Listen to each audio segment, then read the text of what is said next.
We just saw that stress begins with how we appraise a situation, but once the brain decides something is threatening, it triggers a powerful ancient response in the body. Let's trace it. The immediate reaction is the fight or flight response, mediated by the sympathetic nervous system, which we met back in the chapter on the brain.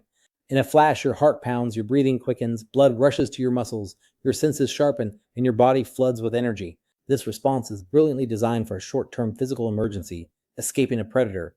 It mobilizes everything you need to fight or flee right now. The problem is that our modern stressors, deadlines, finances, relationships, aren't things we can fight or flee from. So this emergency system gets switched on and stays on.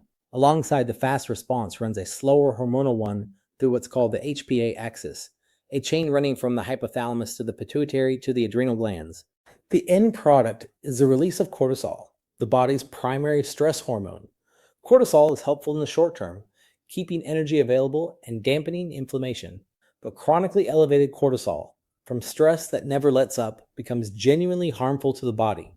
The classic framework for understanding prolonged stress comes from Selye, who described the general adaptation syndrome, the body's response to any prolonged stressor, in three stages. First is the alarm stage, the initial shock and fight or flight mobilization. The body sounds the alarm and gears up. Second is the resistance stage. The body settles into sustained high alert, coping with the ongoing stressor while drawing down its reserves. We can run in this state for a while, but it's costly. Third, if the stress continues long enough, is the exhaustion stage.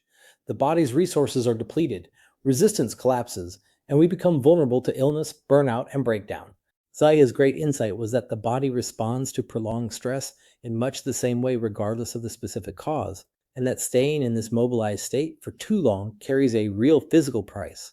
The fight or flight response, by the way, isn't the only pattern. Research has identified an alternative response, especially common in stressful caregiving situations, sometimes called tend-and-befriend, in which we respond to threat by nurturing others and seeking social connection rather than fighting or fleeing.